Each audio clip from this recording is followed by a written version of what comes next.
Bienvenue sur le podcast Entrepreneur Mindset, le podcast à destination de tous les coachs, consultants et experts de l'accompagnement qui désirent se bâtir un mindset de leader et une activité prospère au service de leur vie et de leurs clients. Je suis Ludovic Gucker, fondateur de l'entreprise Kaizen Impact et nous accompagnons aujourd'hui les experts de l'accompagnement dans leur croissance tant personnelle qu'entrepreneuriale. Et si aujourd'hui, tu es en quête de te bâtir une activité, une entreprise au service de ta vie et de tes clients, mais que tu ne veux pas choisir entre argent et inspiration, épanouissement et impact, succès et alignement et vie pro et vie perso, alors je t'invite de suite à réserver une session Kaizen Diagnostic qu'on t'offre aujourd'hui avec un membre de nos équipes pour voir comment est-ce qu'on peut te servir au mieux, quelles sont les prochaines étapes pour ton développement tant personnel qu'entrepreneurial. Et bien entendu, notre intention ici est de te servir et de te donner potentiellement envie de travailler avec nous. Alors si ça t'inspire, si ça t'appelle, je t'invite à réserver de suite ton appel offert sur le lien que tu trouveras dans la description ou alors tu tapes www.ludovicgucker.fr/call. Sur ce, moi je ne t'interromps pas plus longtemps et je te laisse de suite te plonger dans cette belle interview.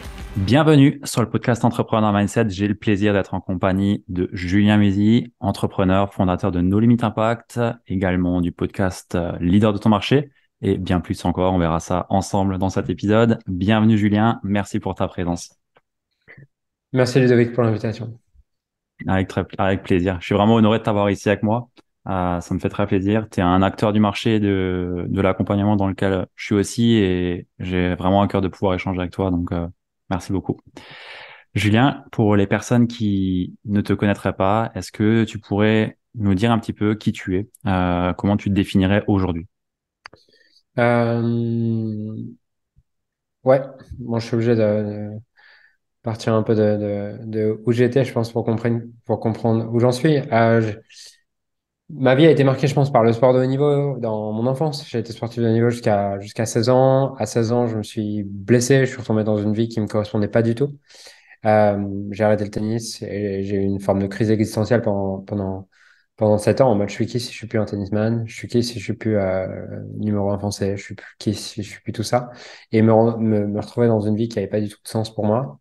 Hmm. Euh, Heureusement, à ce moment-là, j'ai découvert enfin, la seule passion que j'avais entre mes 17 et mes 23 ans, c'était la pâtisserie. J'avais un blog là-dessus.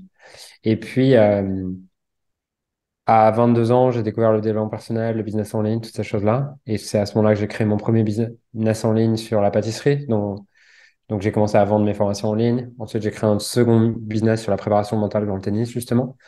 Et un troisième qui, justement, expliquait aux gens comment j'étais devenu libre grâce à mes deux premiers business, parce que j'étais frustré de voir tous les gens qui pouvaient ne pas aimer leur vie professionnelle, sachant qu'on y passe quand même 70% de notre temps.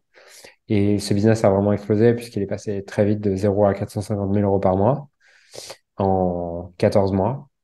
Et derrière, on va dire que euh, j'ai continué à évoluer, j'ai continué à faire mon chemin sur ce même business qui est aujourd'hui mon business principal, en m'ajustant un peu chaque année par rapport à ce qui était juste pour moi.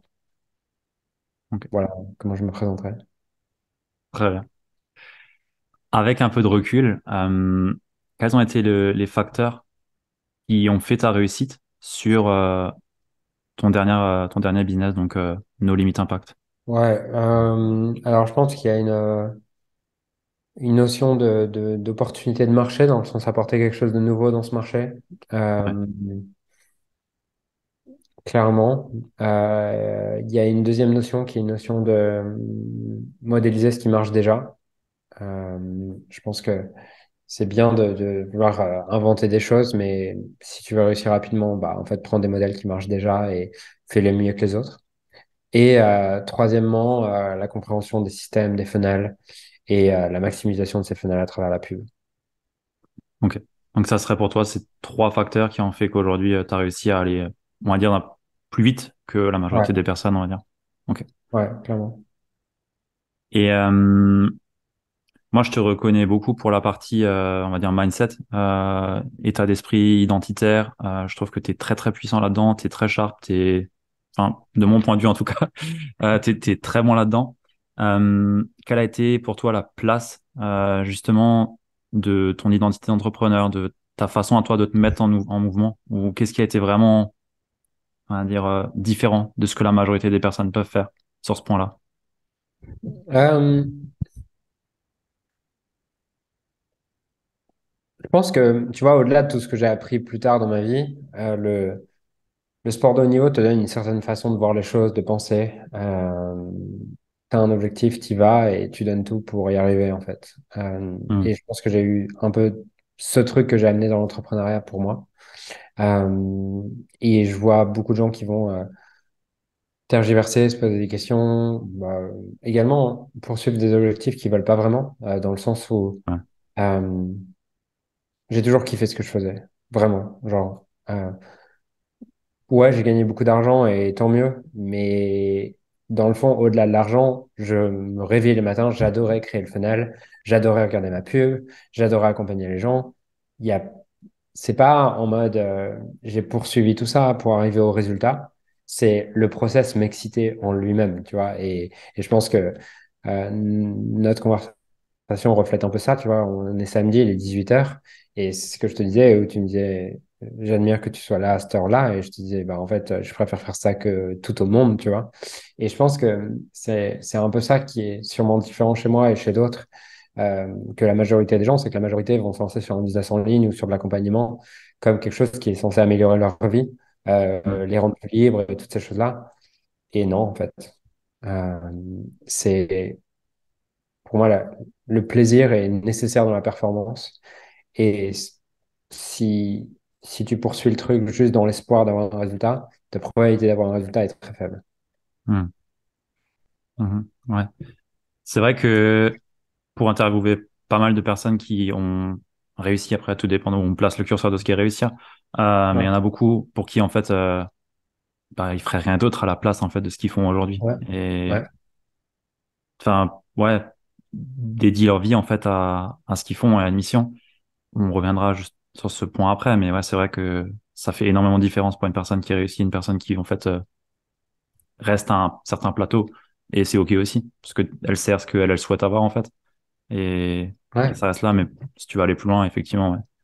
Ok. C'est clair, tu sais, je Euh, ferais rien d'autre. Ouais, je ferais vraiment rien d'autre au monde que ça, hein. Aujourd'hui, j'ai pas besoin d'argent. On est samedi. J'ai travaillé toute la journée, tu vois. Pas parce que je dois le faire, mais parce que j'ai envie de le faire et j'y réfléchissais. En plus, là, en début d'après-midi, je me disais, putain, c'est tellement en plus une autre énergie quand tu fais les choses parce que tu as envie de les faire plutôt que quand tu dois le faire. hmm. Ouais, complètement. Mais ça m'avait, enfin, pour les auditeurs, juste, j'ai écrit à Julien hier soir. Je sais plus à quelle heure je t'ai écrit, 21h peut-être. Et tu m'as répondu, ouais, je suis chaud demain. On peut faire le podcast demain. Je me suis dit, ok, cool. Je m'attendais pas du tout à ça. Moi, ça me valait très bien parce que je suis aussi disponible. Enfin, voilà, moi aussi, je suis pas là pour jouer un coup ou quoi. Voilà, c'est aussi une passion. Ça m'anime aussi autant ce que je fais et avoir cette discussion m'enrichit. Mais je me suis dit, punaise, ouais, là, on voit la différence. Et je l'ai tout de suite dit à ma compagne. J'ai dit, tu vois ça?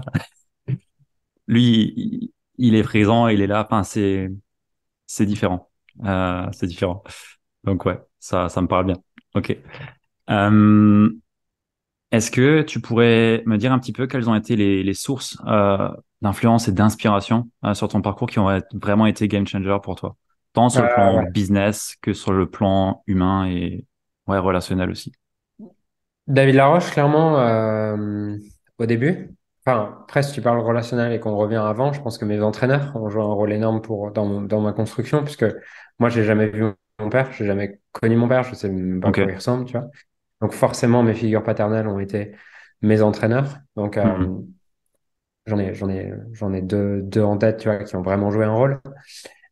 Et après, David Laroche a eu beaucoup d'influence sur moi au début.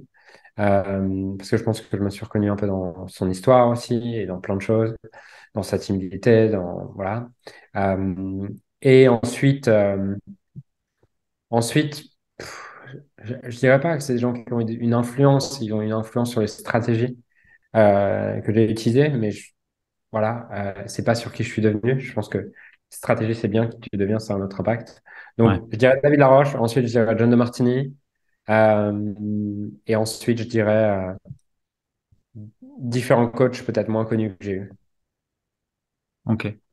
Voilà. Dans des coachs qui étaient sur la partie purement stratégie ou Non, sur... purement mindset. Purement Ok, mindset. Ouais. ok.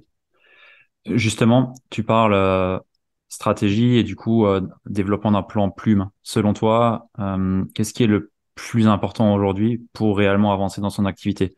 Est-ce que c'est la mise en place d'une stratégie? Est-ce que c'est enfin, la création de l'identité de l'entrepreneur? Qu'est-ce qui a le plus d'impact selon toi? Si tu veux des résultats court terme, je dirais euh, la modélisation d'un système qui marche et prends quelqu'un qui va s'appeler un coach, mais que j'appelle plutôt un mentor consultant qui a déjà mis en place un système sur lequel Ouais. tu te dis, ah, il fait des trucs que moi j'aime bien faire. Genre, par exemple, s'il a réussi avec Instagram et que toi, t'adores Instagram, bah, prends un mentor consultant sur Instagram et qui a les résultats que tu veux avoir et juste tu suis ce qu'il Mhm. te dit et tu fais ce qu'il dit. Maintenant, si tu veux, là, j'ai parlé de résultats financiers court terme. Si tu Ouais. veux une réussite, je dirais, complète, globale, qui n'est pas une réussite financière, qui est bien plus que ça, complète, globale sur le moyen long terme, je dirais, bien sûr, travailler avec quelqu'un qui va être capable de réellement te coacher. Et quand je dis te coacher, on parle pas de stratégie, qui va juste t'aider à devenir plus de ce que tu es déjà, en fait. Mhm. Ouais. Ouais. Ok. Euh, sur ton site internet, qui a l'air assez récent, le dernier que tu as créé, MyMusi Julien, quelque chose comme ça, Ouais. euh, t'écrivais enfin, c'est pas écrit ta mission, mais j'en déduis que tu l'as écrit dans ce sens-là, c'est de permettre aux leaders à se réaliser pleinement à travers la connaissance et la compréhension d'eux-mêmes et des mécanismes qui les entourent.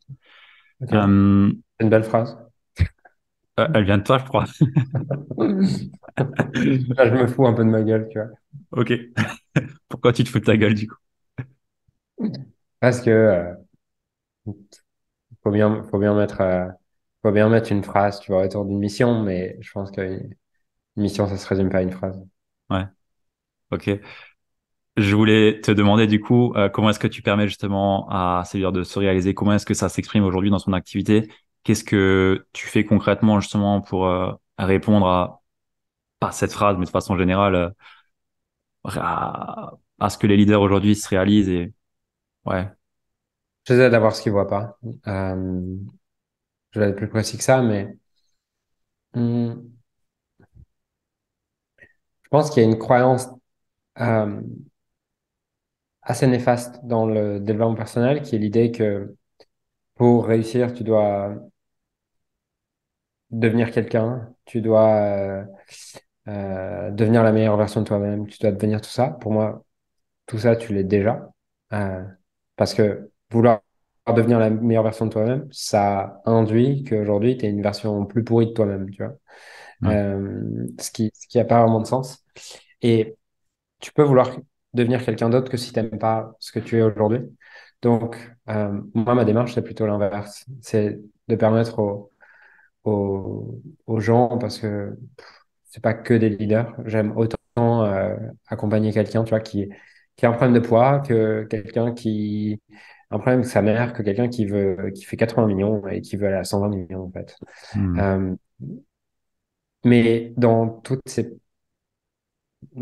objectifs-là, dans toutes ces histoires de vie aussi singulières qu'elles existent, dans le blocage ou le plateau que ces gens rencontrent vis-à-vis de leur objectif, il y a toujours un point commun qui est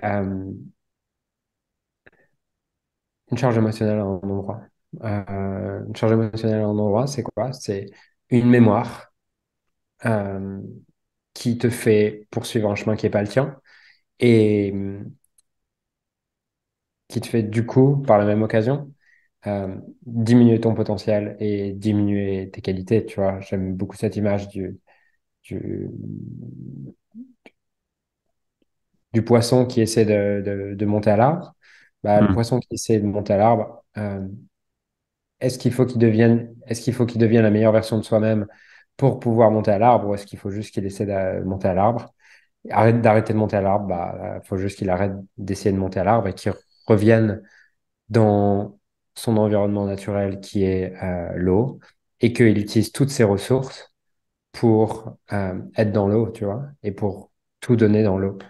Il y a une phrase que j'aime beaucoup qui est que dès lors que tu regardes la compétition, tu perds ton avantage compétitif. Et pour moi, c'est ce qui se joue. Donc, ce que je vais faire par rapport aux leaders, c'est dissoudre les charges émotionnelles qui les font se comparer et ne plus être dans leur propre chemin pour, du coup, pouvoir être pleinement dans leur chemin et utiliser tout le potentiel qu'ils ont déjà. On va rien recréer. On va juste utiliser tout le potentiel qu'ils ont déjà, qui est déjà là, mais qu'ils dissolvent à regarder ailleurs, à se comparer, à juger, à faire tout ce qui va avec. Hmm. Hmm.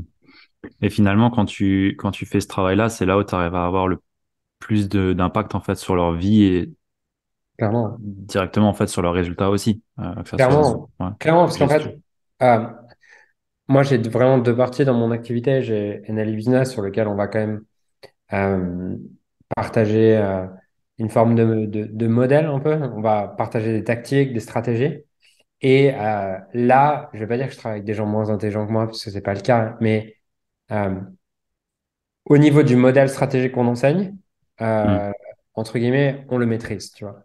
Donc, Ouais. les gens viennent aussi chercher la partie consulting chez nous dans cette partie-là. Mais j'ai une autre partie de mon business qui est d'ailleurs une autre structure juridique euh, sur lequel je travaille avec des gens qui sont bien plus intelligents que moi dans leur domaine et sur lequel je suis nul dans leur domaine, tu vois. Par exemple, j'ai Ok. un client, il fait 80 millions, il est dans la finance. Je connais rien à son business, tu vois. Donc, effectivement, ces gens qui sont plus intelligents que moi dans leur domaine, euh, j'ai rien d'autre à leur apporter que les aider à être plus que ce qu'ils sont, tu vois.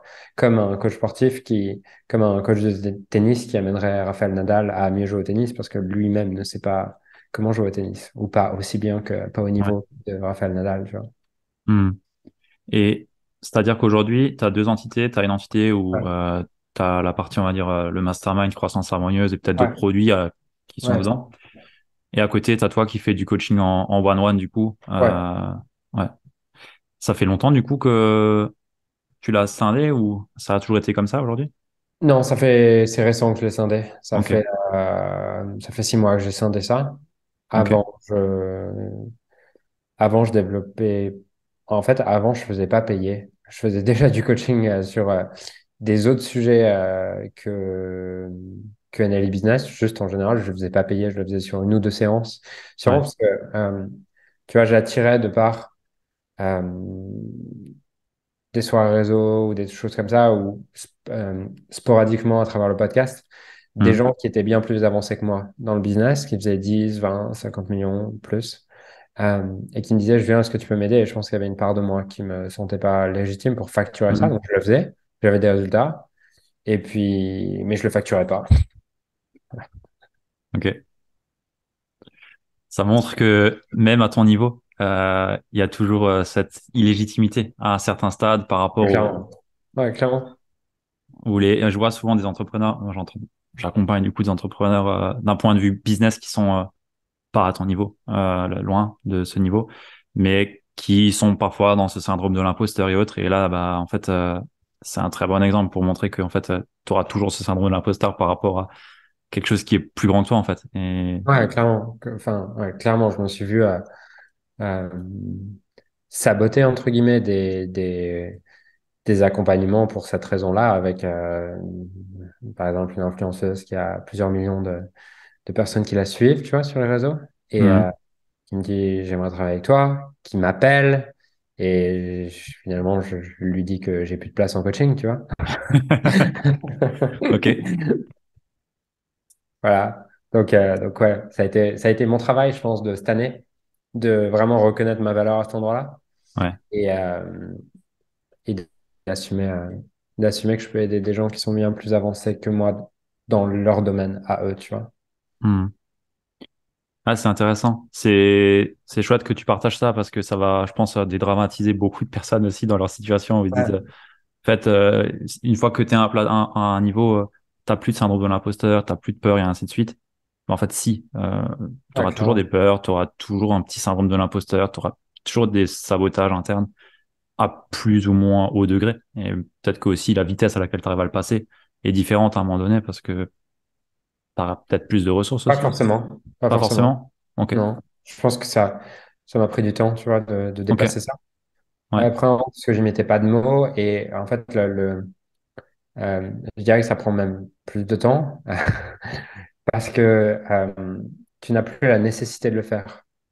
ouais, je Tu vois. vois. Je t'explique, si par exemple, t'as pas de client aujourd'hui et que tu as le syndrome de l'imposteur, bon, bah, tu vas bouger ton cul pour aller l'enlever puisque c'est ton seul but. Par contre, une fois que c'est le piège quand tu as un business qui marche, c'est que tu peux vraiment t'occuper toute la journée et ne pas avoir besoin d'argent et ne pas avoir de besoin en faisant des trucs qui ne sont pas tes projets de cœur, tu vois. Ouais. Voilà. Hmm. Ok, je vois. Et du coup, comment t'as amené le point? Comment est-ce que t'as fait pour justement faire switcher ça et est-ce Déjà, que ouais, euh, ça va paraître ultra bateau, mais je dirais déjà m'écouter. Quand je dis m'écouter, c'est sortir de ce que je croyais que je devais faire et je vais te donner un exemple qui est sur le prix. Pour moi, dans ma tête, je me disais, et c'était sûrement de là dont venait le syndrome de l'imposteur, tu vois.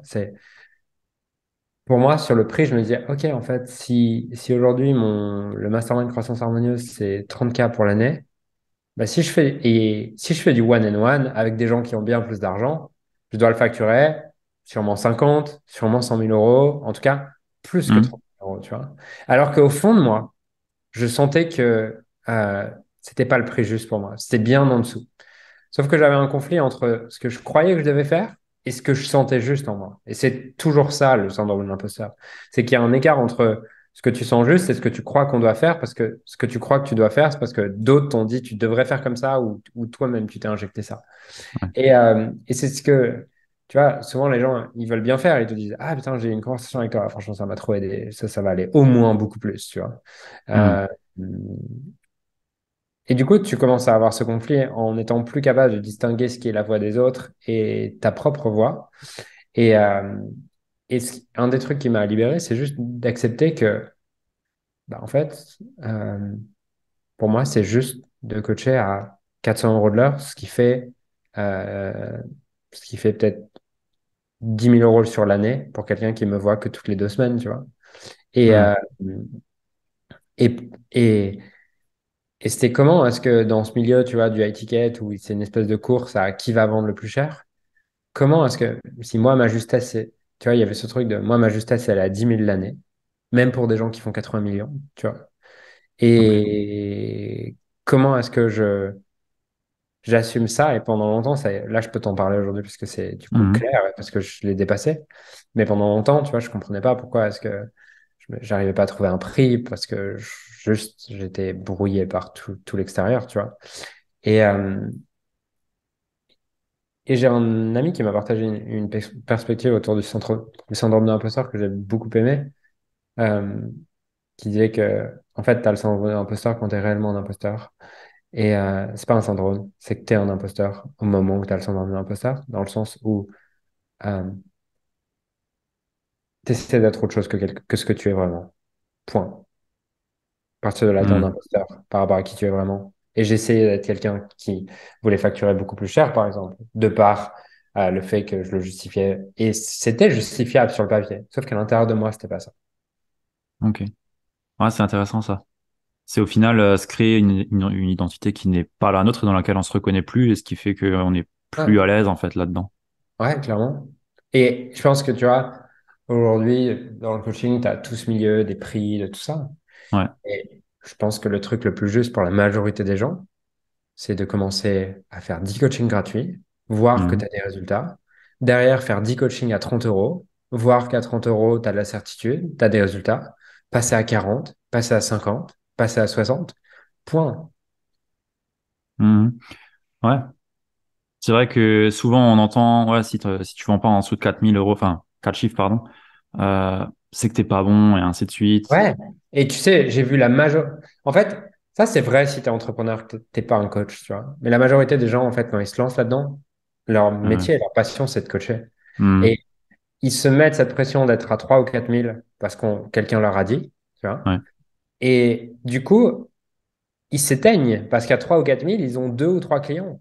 Ils ont 2 ou 3 conversations par semaine, alors qu'eux, ils en voudraient peut-être 20. Tu vois. Mhm. Ouais, je vois. Et ils gagnent plus d'argent, mais à un prix où ils sont vides, qui les démotive de plus en plus, qui les fait de plus en plus se comparer, qui les fait de plus en plus aller vers un modèle qui n'est pas pour eux, et qui se retrouvent 2 ans plus tard en se disant, mais je suis qui maintenant? Et qui sont complètement perdus sur ce qui, et qui ont complètement oublié pourquoi ils avaient commencé. Mhm. Ouais.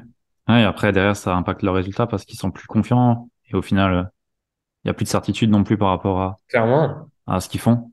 Et au Hein. final, ouais, c'est un transfert de certitude entre les deux parts. La personne qui se fait coacher et le coach, enfin, Ouais. l'entrepreneur. Et tu vois, tu as de la certitude quand tu es juste avec toi.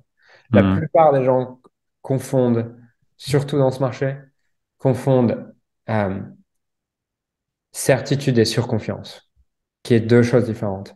La certitude, c'est calme à l'intérieur. Je sais que c'est juste, je sais que ça vaut ça. La surconfiance, c'est je vais me mettre en peak state, je vais me motiver et je vais m'étonner pourquoi est-ce que euh, un mois après, mes clients sont pas satisfaits ou ça se passe mal avec mes clients. Parce qu'en fait, j'ai juste voulu, ce que j'ai fait, c'est pas accéder à ma certitude, c'est faire taire la partie qui me disait que c'était pas juste. Alors que cette Mhm. partie, elle était en train de me donner les informations les plus importantes pour moi. Ouais, ça me parle. Ok. Mhm. Ok.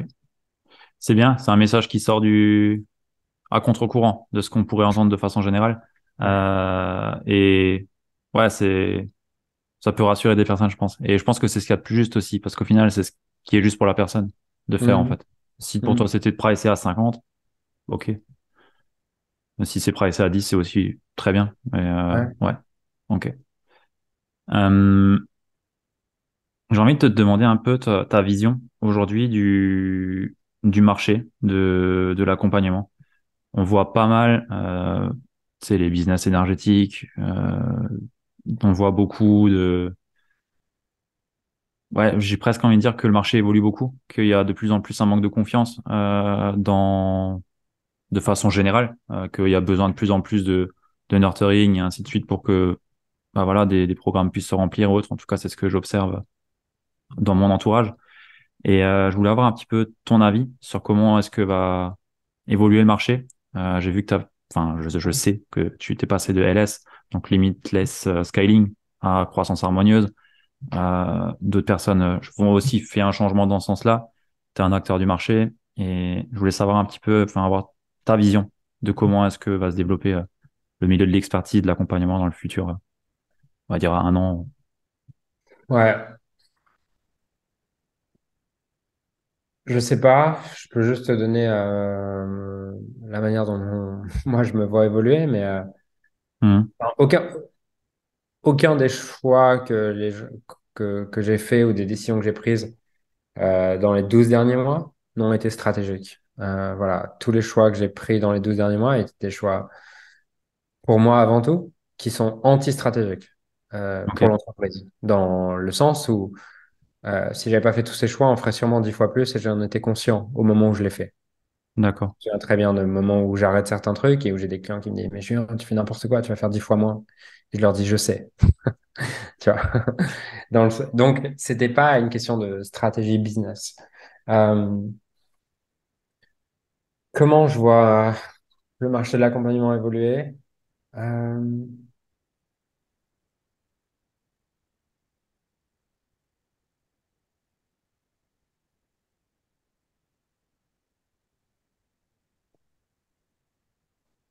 je crois pas qu'il va tant évoluer que ça.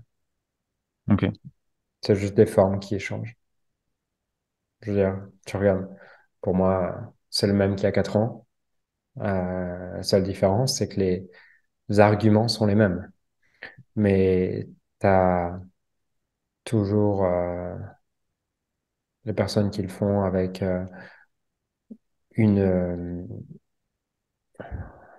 qui te mettent en avant l'impact et le fait de vouloir changer des vies, alors que dans ton ressenti, tu vois bien que c'est juste une course à l'argent et essayer de compenser un manque de je suis pas assez. Euh, tu as toujours les gens qui arrivent pas à mettre un prix. Tu as toujours as toujours ceux qui font leur petit bout de chemin, ceux que tu vois pas trop venir et en fait qui continuent hein, chaque année à se développer, à être toujours plus juste avec eux. Voilà, en fait, tu as toujours. Et je pense qu'on regarde le marché du coaching, mais tu peux voir un peu tous les marchés. Ils évoluent comme ça depuis euh, la nuit des temps parce que c'est la nature humaine. À partir du moment où il y en a qui partent trop dans un sens, ça ouvre une opportunité à un autre endroit. Et ceux qui ont un besoin business et qui n'ont pas, en tout cas, qui ont une priorité business avant d'être juste avec eux, vont s'engouffrer dans cette opportunité. Elle va marcher pour eux. Et voilà. Donc, aujourd'hui, je suis pas dans une démarche où euh, je cherche à savoir comment le marché va évoluer, euh, parce que je suis pas dans une démarche où j'ai envie de prendre une part de ce marché. J'ai juste envie de faire mon chemin à moi. Et Hmm. du coup, je sais que mon chemin, dans ma justesse, ça sera juste pour les gens qui doivent travailler avec moi. Euh, Peu importe les chiffres, peu importe le nombre de personnes qui doivent travailler avec moi.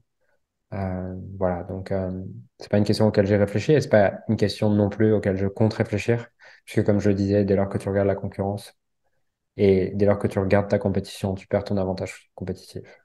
Hmm. Et si je reprends ce que tu dis, du coup, quand tu étais à l'époque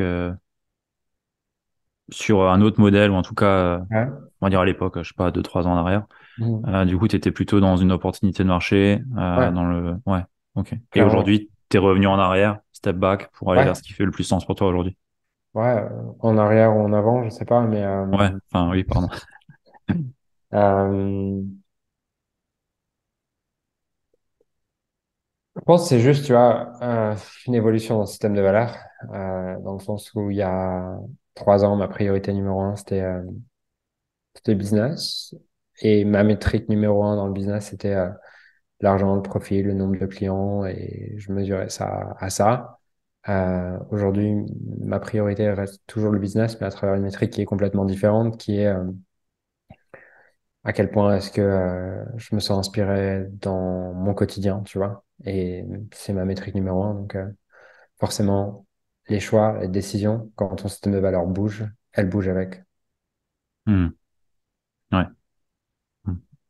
Ça montre à quel point on n'est pas figé dans un modèle aussi. Non, clairement, clairement. Ok. Euh, Quand je regarde enfin, récemment, tu avais dit que tu supprimais tous les réseaux sociaux, Instagram, Facebook, enfin, je sais pas ce que tu t'as supprimé. Euh, Hier, quand je t'ai écrit sur le WhatsApp, Julien Mussy, directement, je voyais, Ouais, je n'utilise plus WhatsApp ou un truc comme ouais. ça. C'est juste, je l'ai pas remis à jour le statut, mais effectivement, j'en parlais ouais, avec quelqu'un il y a 2 jours et je fais des diètes, on va dire, entre une semaine et je fais un jeûne. Je fais un jeûne digital, on va dire, entre 1 et 2 semaines chaque année. Ok, Et voilà. Donc, ce jeûne est fini. ok, très bien. Je voulais te poser la question pourquoi est-ce que tu es revenu du coup, enfin, mais Pourquoi je ok. suis revenu? Parce que euh,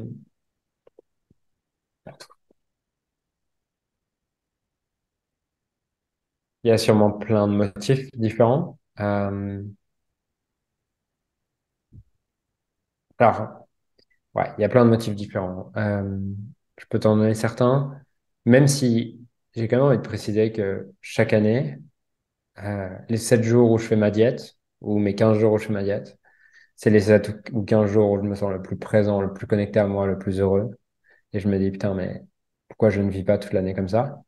Euh, et après, avec ma raison, je peux aussi te dire que ces 7 jours sont très bons parce que je les ai pas tout le temps. Tu vois, c'est comme si tu manges, si, si tu manges de la truffe, ben, tu kiffes parce que tu en manges 2 fois dans l'année, tu vois. Et si tu en mangeais tous les jours, elle ne serait pas aussi bonne. Donc, voilà. Mais je fais ça tous les ans. À chaque fois, ça me plaît énormément. Et d'un autre côté, je pense pas que tu sois nourri par être égocentré et que je me nourris aussi dans le service et dans la contribution.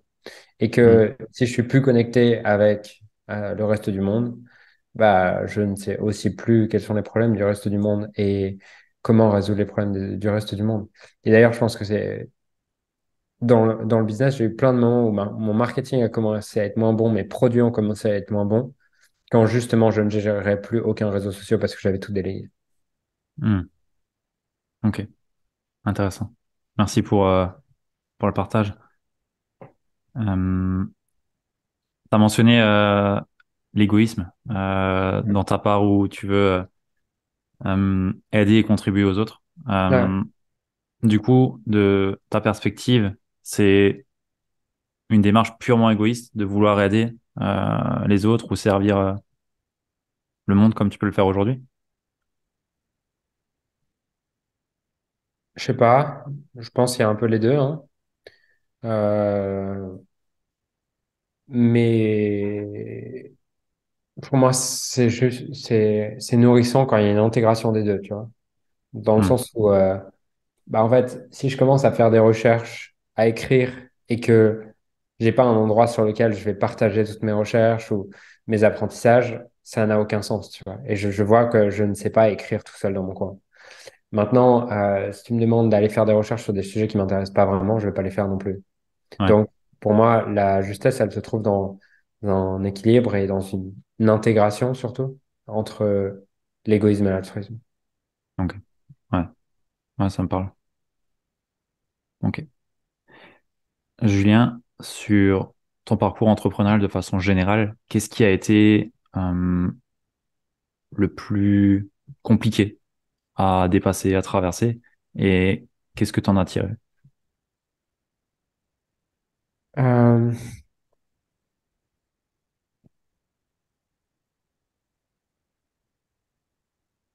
c'est marrant parce qu'il y a des trucs avec le recul où sur le moment c'était dur, mais c'était il y a tellement longtemps ou quoi que maintenant ça va. Mais je dirais euh, les haters en 2018, au moment où j'investissais 50 000 euros de pub par mois, je recevais 20 commentaires de gens par jour, tu vois, qui disaient, euh, il y avait plein de commentaires qui me touchaient pas. Il y en avait un qui me touchait, qui était, à l'époque, en fait, j'avais les dents vraiment usées, tu vois. Du coup, je les ai refaites. Ok, Mais ça, c'était un truc qui me touchait au point que, tu vois, je me suis fait refait faire les dents pour ça. Quand, en d'accord. fait, 20 fois par jour, on t'attaque sur ce truc-là, euh, en tout cas, moi, ça me faisait mal parce que moi-même, j'aimais pas cette part de moi, tu vois. Euh, il y a plein de choses qu'on me disait dont je m'en foutais. Mais ça, c'était dur.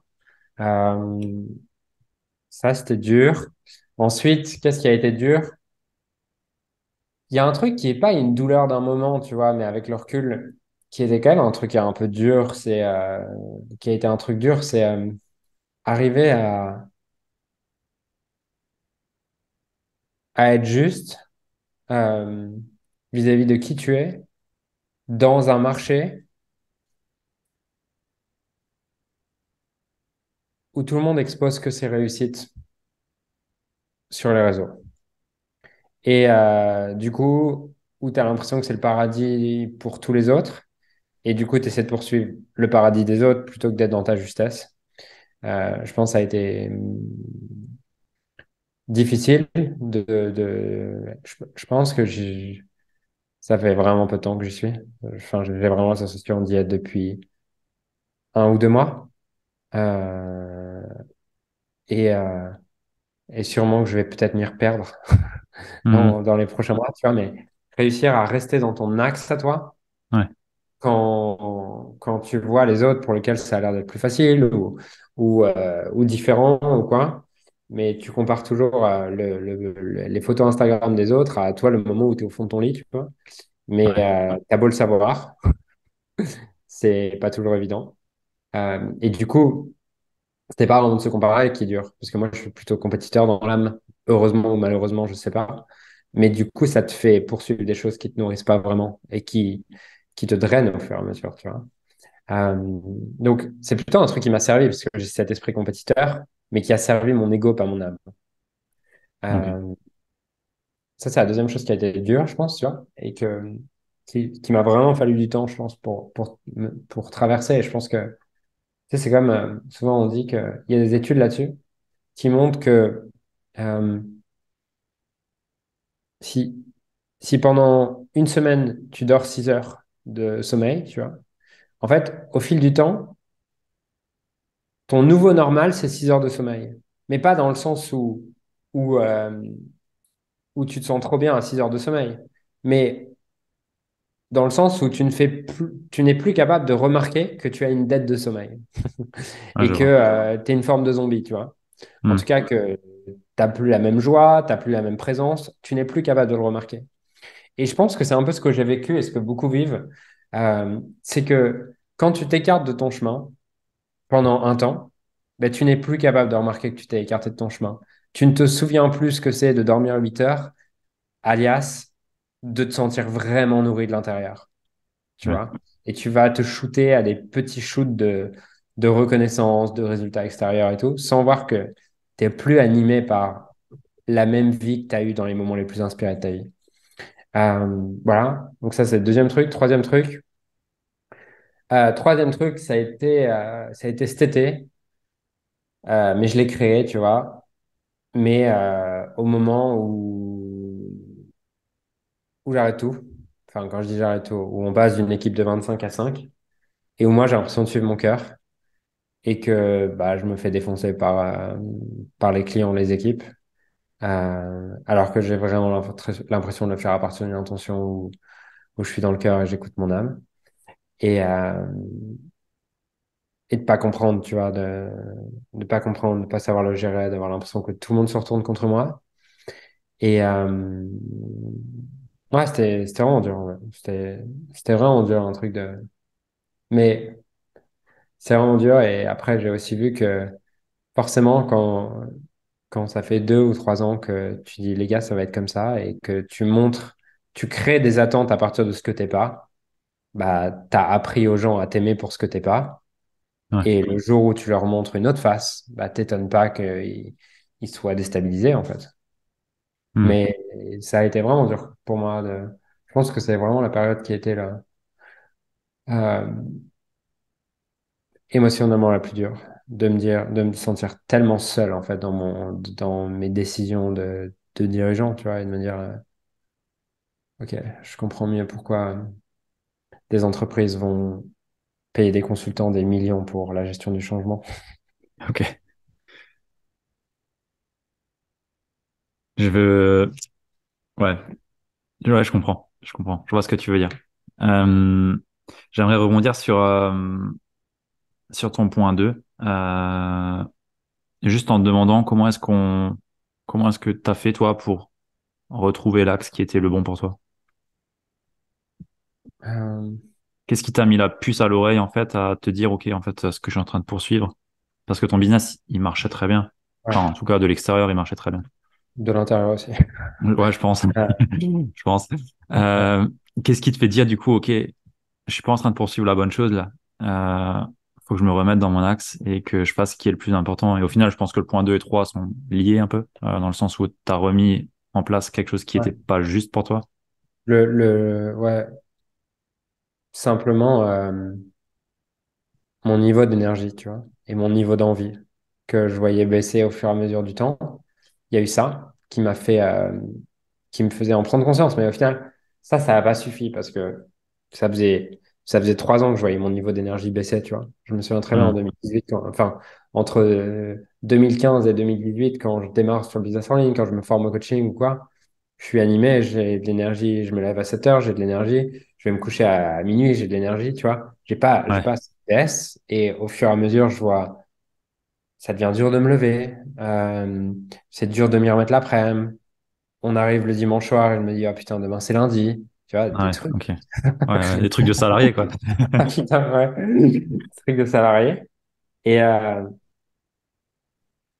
donc, ça, c'était des signaux, mais que j'écoutais pas. Je me disais, et j'allais chercher des solutions ailleurs, en mode, peut-être faut que je change mon alimentation, peut-être faut que je trouve une nouvelle façon de faire du sport.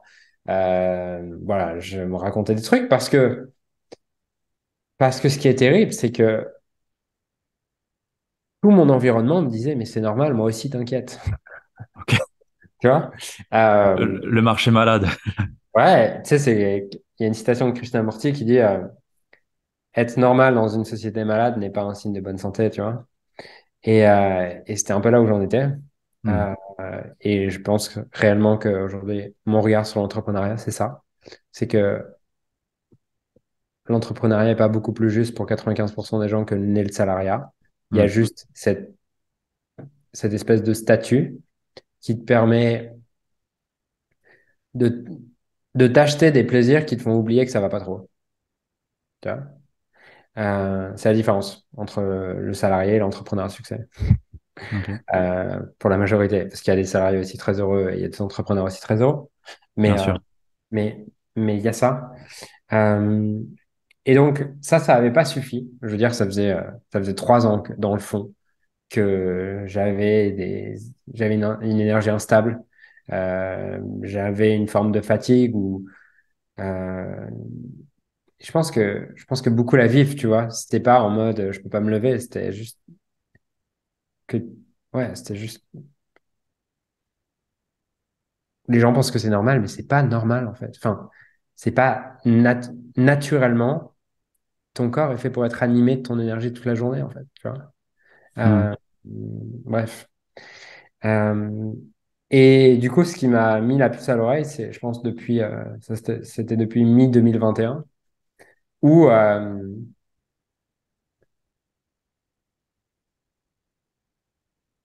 où, où 50% des messages que je postais sur les réseaux sociaux en tant que Julien Musi, c'était pour dénoncer euh, les pratiques de NLE Business.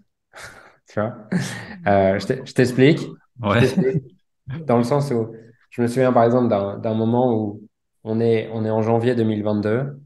Euh, je vais faire une, un tournage pour YouTube Ads. Je tourne une vidéo au prompteur. Euh, le gars qui la filme me fait la retourner 30 fois parce que c'est pas la bonne énergie, c'est pas machin, tout ça. Finalement, on sort la vidéo. Et moi, le soir, je suis vidé, rincé, je suis dégoûté parce que euh, le message, j'en croyais pas un mot. Mais comme il avait Ok. été rédigé par l'équipe de copywriters et tout, fallait bien que je l'écrive parce qu'en plus, comme je faisais pas grand-chose, dans le fond, tu vois, l'entreprise, elle marchait à ces niveaux-là avec 10 ou 20 heures de mon implication par semaine, tu vois. Et du coup, je me disais, ben, enfin, j'ai pas grand-chose à faire, je peux au moins faire ça pour l'équipe. Je voyais l'équipe se donner à fond. Et, euh, et du coup, je rentre le soir et je suis juste en mode, putain, j'ai détesté cette journée. Et je le partage sur les réseaux, tu vois, sur pourquoi j'ai détesté cette journée, pourquoi le fait que je croyais pas un mot à mon script et tout. Sauf que derrière, cette vidéo, on investit quand même, en tout cas l'équipe marketing et l'Ali Business va investir, je sais pas, 100 000 euros dans les 3 mois qui suivent pour la promouvoir. Et, euh, et, et c'était une dissonance, tu vois, qui était de plus en plus...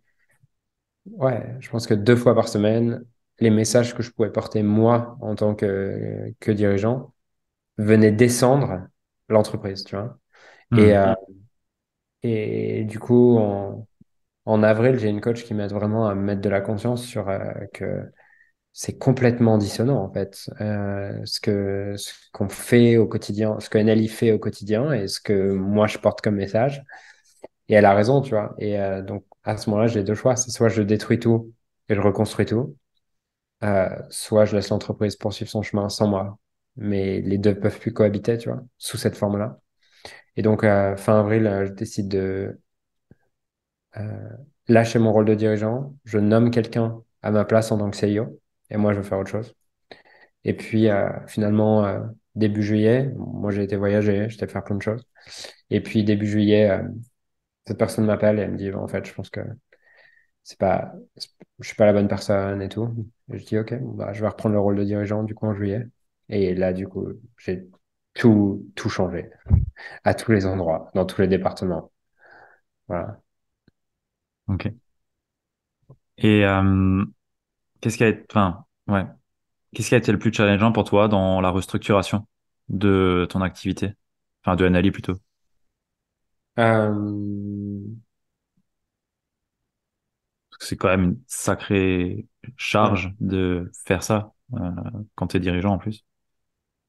Euh,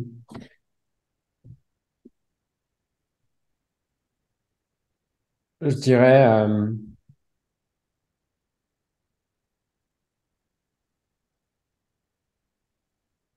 l'incompréhension des équipes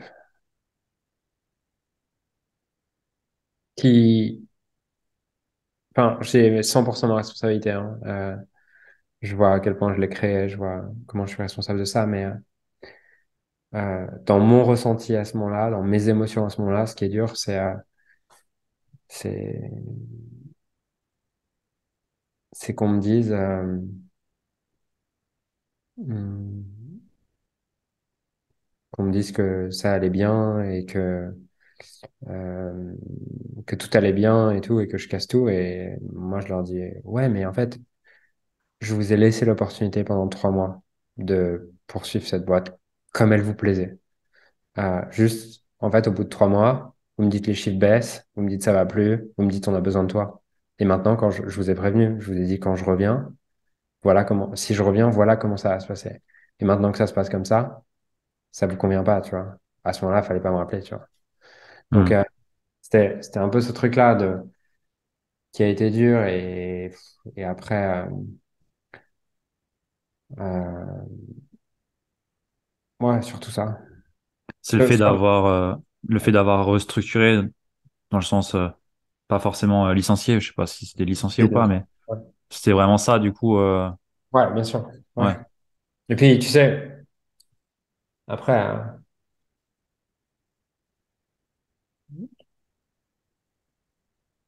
ça a été dur pour moi de voir des gens mais c'est normal, en fait, ça va ensemble, euh, qui t'admirent pendant 2, 3 ans, tu vois.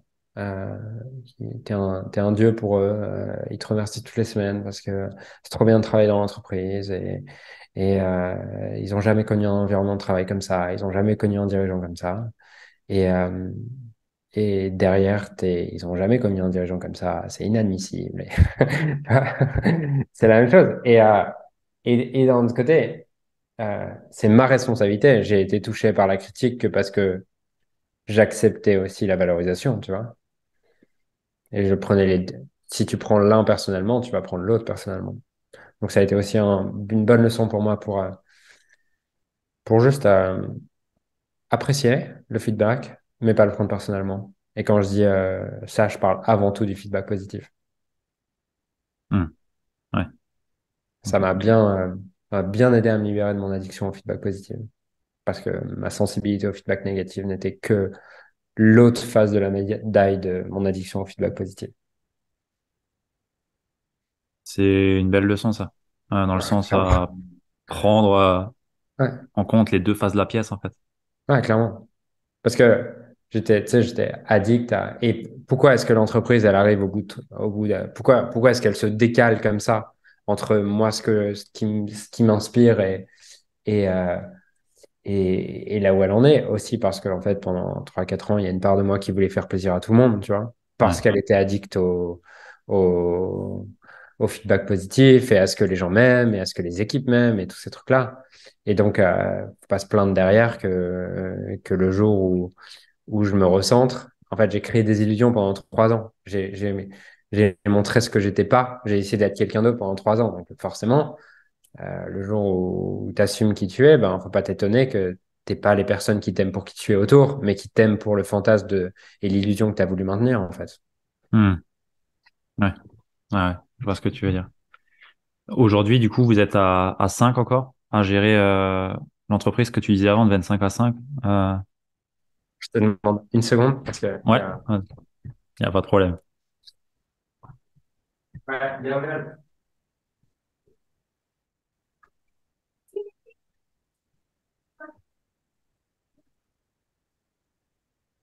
il y a un que je suis en train de travailler et que je finis Ok? Il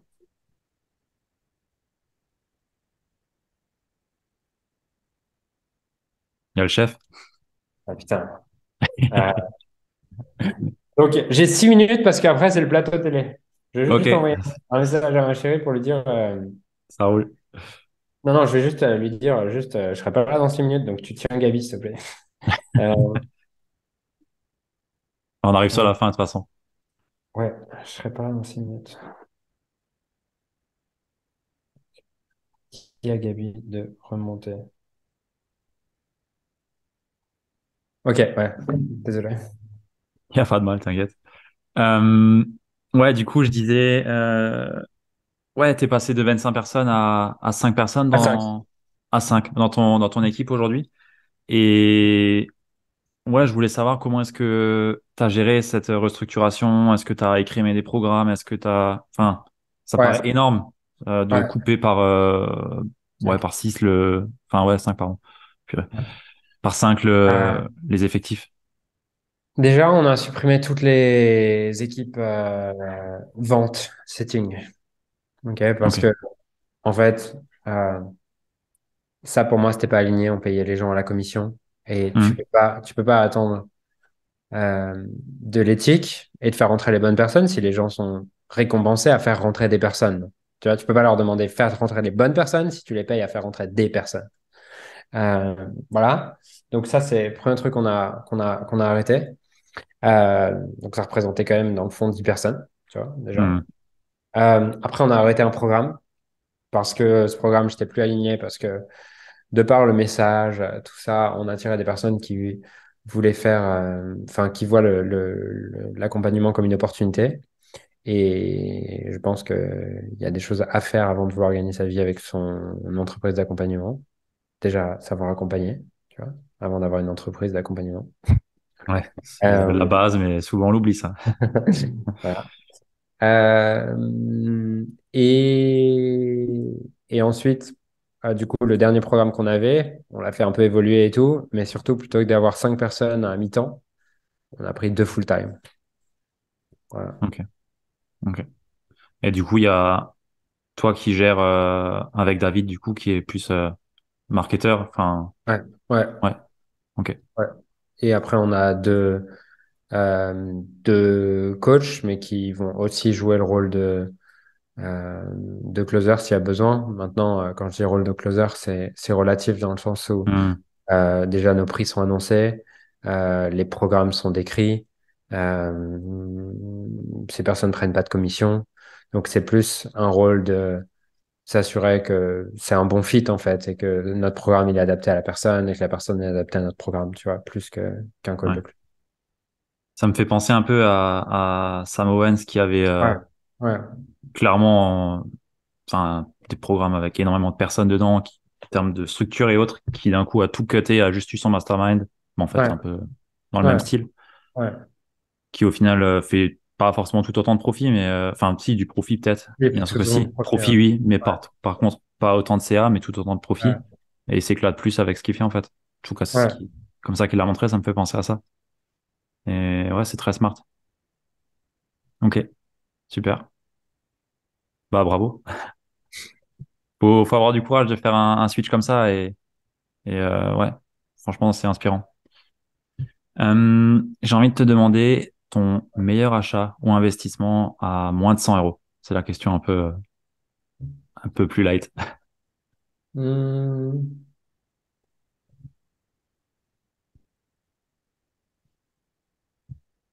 À moins de 100 euros? Ah bah, à moins de 100 euros, je te dirais sûrement un livre. J'en ai pas un à te donner, mais mes livres préférés, c'est de Almanac of Naval Ravikant. Je sais pas si tu l'as Ouais, lu. J'adore celui-là. ouais. Euh, How to Make One Hell of Profit and Still Go to the Heaven de John de Martini. J'adore aussi celui-là. Euh, ouais, je pense déjà avec ces 2 livres, si tu les potasses bien, t'avances bien, tu vois. Hmm. Naval, faut que je le relise. Je l'avais lu il y a deux Ouais. ans. J'étais pas assez mûr pour lire ça. Ces 2-là, je les ai relus 6 fois au moins. Hmm. Donc ouais, Les- clairement mes deux achats à moins de 100 euros, les plus utiles de ma vie. Naval, en plus, pour les personnes qui nous écoutent, c'est un livre qui est offert sur son site. Je crois que moi, je l'avais eu, il l'offre sur son site en e-pub. Pour Kindle ou autre. Donc, ouais, foncez, c'est une bombe. Une bombe de Ok. valeur d'un gars qui a énormément d'expérience et beaucoup de sagesse aussi dans ce qu'il dit. Ouais. Et ouais, j'adore. Ok, bah merci pour le partage. Euh, Julien, est-ce qu'il y a une question que je t'ai pas posée que tu aurais bien aimé que je te pose? Non, pas comme ça. Ok, c'est très bien aussi. Ça veut dire que j'ai posé toutes les questions intéressantes ce soir. Ok. Est-ce que tu peux me dire où est-ce qu'on te retrouve? Où est-ce que les personnes peuvent retrouver Ouais. la majorité de ton travail? Bah alors, j'écris des romans un peu tous les jours sur Instagram. Et sur le podcast Julien Musy, vous tapez Julien Musy Podcast, vous trouverez le podcast. Ok, je mettrai tous les liens dans la show note. Je recommande les deux formats, les romans sur Insta et d'ailleurs, j'attends ton roman. Aujourd'hui? Non, pas aujourd'hui. Mais tout ce que tu fais, franchement, tu prends toutes tes stories là, tu les compiles, t'en fais Ah, un livre. Franchement, ça peut être intéressant. ouais, bah je rêve de quelqu'un qui puisse le faire à ma place parce que ça m'inspire pas trop et j'ai assez peu de d'attachement à faire des choses qui m'inspirent pas trop. Ouais, je comprends, je comprends. Mais c'est vraiment plein de valeurs. Moi, en général, dans toute honnêteté, tes stories, je les regarde, je me dis, ok, ça peut être intéressant. Screen, on met dans un dossier pour plus tard. Tu veux pas m'assembler mon livre? C'est vrai, ça peut être. Mais c'est vrai, je Je recommande te- franchement tes stories. C'est vraiment plein de valeurs les partages que tu fais dessus. Ouais, celui qui veut revenir en arrière, prendre toutes mes stories et en faire un livre, on peut négocier un pourcentage sans problème. Appel à offre. Ouais. Good. J'ai une question que je pose toujours à mes invités en fin, c'est qui est-ce qu'ils aimeraient bien voir passer après soi sur ce podcast? La valeur vivante. Ok, très bien. Si tu as le contact, je suis chaud. Non, ouais. Bah, je t'avoue qu'en France, j'ai l'impression qu'on les a déjà tous entendus. Euh, ouais. Ok, Il n'y a pas de personne où je me dis, je l'ai jamais entendu et j'aimerais bien l'entendre, tu vois. ok, ça marche. C'est aussi ok. Et si tu m'avais dit en Amérique, tu m'aurais dit qui? Sauf Naval, parce que là, j'ai pas du tout Non, la mais main dessus. c'est un peu pareil, tu vois, dans le fond, aux États-Unis, tu les entends tous, c'est pour ça que tu les connais, et ceux que tu connais pas, bah, en fait, tu penses pas. Ouais. Hein. Mais je pense que, en fait, je vois déjà que j'ai une capacité. Je vais consommer vraiment peu depuis quelques mois. Je pense aussi, tu vois, quand j'ai la sensation que quand tu es dans ton axe et que tu es inspiré, tu as moins le temps aussi de vouloir. Enfin, en tout cas, tu as moins le besoin d'aller écouter d'autres chemins, puisque je pense que d'autres chemins sont là pour t'aider à trouver le tien, tu vois. Ça veut pas dire que je Hmm. vais l'être dans le reste de ma vie, tu vois. Mais en tout cas, je sens que dans cette phase, je suis pas inspiré à écouter des podcasts ou à penser à d'autres personnes que moi et mon business, quoi. C'est pour ça que j'ai du mal à répondre à la question aujourd'hui, je pense. Ça marche. Il n'y a pas de problème. Mais je comprends, je vois ce que tu veux dire. Tu as moins besoin d'aller chercher à droite et à gauche des idées, des choses qui, au Ouais, final, ne sont pas les tiennes. Ok, carrément. très bien. Super. Bon, bah. Merci beaucoup pour ton temps, Julien. J'ai vraiment adoré l'épisode. Je pense que les personnes qui ont écouté ça ont tiré un max de valeur aussi et des insights qui, ouais, font réfléchir. Et c'est ce que j'aime beaucoup avec toi, c'est que à chaque fois, ça fait réfléchir. Donc, euh, donc merci pour ça et bah, pour la personne que tu es aussi. Les personnes qui sont encore là avec nous, bah, si ça vous a plu, ça vous a apporté de la valeur, faites-le savoir en laissant un petit commentaire, 5 étoiles, et le partager aussi à quelqu'un à qui ça peut être utile. Je pense que c'est comme ça qu'on fait le plus de bénéfices, enfin, de bénéfices autour de nous, en partageant les choses qui sont utiles à des personnes. Donc voilà, sentez-vous libre de le faire et on se dit au prochain épisode. À plus. Ciao.